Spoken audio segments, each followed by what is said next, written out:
Operation Sindoor తర్వాత కూడా అంతర్గతంగా అట్టుడిగిపోతోంది పాకిస్తాన్. పగలే పీడకలను రిటర్న్ గిఫ్ట్ గా ఇచ్చిన ఇండియా రాత్రిపూట కలలోకి వస్తోంది పాకిస్తాన్ కు. లోపల కుమ్ములాటలతో చితికిపోతూనే తగిలే ప్రతి దెబ్బకు ఇండియానే బ్లేమ్ చేస్తోంది. పాకిస్తాన్ లో మితిమీరిన అంతర్యుద్ధం, పేలుళ్లతో దద్దరిల్లుతోన్న బలూచిస్తాన్, నీళ్ల కోసం రోడ్డెక్కిన సింధ్ ప్రాంత జనం, పాక్ మంత్రి ఇంటికే అంటుకున్న నిప్పు, ఆకలితో అలమటిస్తోన్న దాయాది సైన్యం, అంతా ఇండియా పనే అంటూ పాక్ ఏడుపు. కల్లోలానికి కేరాఫ్ గా మారింది పాకిస్తాన్.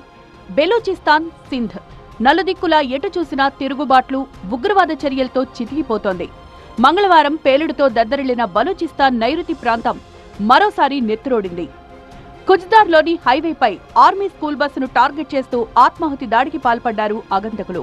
మరో వాహనంతో బస్సును ఢీకొట్టి ఆ తర్వాత పేలుడుకు పాల్పడినట్లు తెలుస్తోంది. ఈ ఘటనలో 5 చనిపోగా 38 మందికి తీవ్ర గాయాలయ్యాయి. మృతుల్లో 3 విద్యార్థులు కూడా ఉన్నారు. ఇంతవరకు దాడికి ఎవరూ బాధ్యత ప్రకటించకపోగా బలూచ్ లిబరేషన్ ఆర్మీనే దోషిగా చూస్తోంది ప్రపంచం. ఆత్మాహుతి దాడి తర్వాత బలూచిస్తాన్లో హై అలర్ట్ ప్రకటించింది. కారకుల కోసం గాలింపు చర్యలు చేపట్టింది పాకిస్తాన్. అటు దాడికి పాల్పడ్డ వాళ్లను విడిచిపెట్టే ప్రసక్తే లేదని హెచ్చరించారు పాక్ ప్రధాని షహబాజ్ షరీఫ్. అటు పాకిస్తాన్ ఆర్మీ మీడియా విభాగం ఇండియానే తప్పుపడుతూ చేసిన ప్రకటన వివాదాస్పదంగా మారింది. బెలూచ్ బస్సుపై దాడి భారత్ ప్లానింగ్ లో భాగమే అన్న స్టేట్మెంట్తో పాకిస్తాన్ మరోసారి తన అక్కసును బయటపెట్టుకుంది. కానీ పాకిస్తాన్లో అశాంతికి ఇండియాతో సంబంధం లేదు, ఇదంతా నిరాధార ఆరోపణే అంటూ భారత విదేశాంగ మంత్రిత్వ శాఖ తిప్పికొట్టింది. ఆపరేషన్ సింధూర్ తర్వాత కాల్పుల విరమణకు కట్టుబడి ఉన్న భారత్ పాక్ మధ్య ఈ పరిణామం మళ్లీ టెన్షన్లు రేపింది. అటు పాకిస్తాన్ సింధ్ ప్రావిన్స్ లోనూ హింస చెలరేగింది.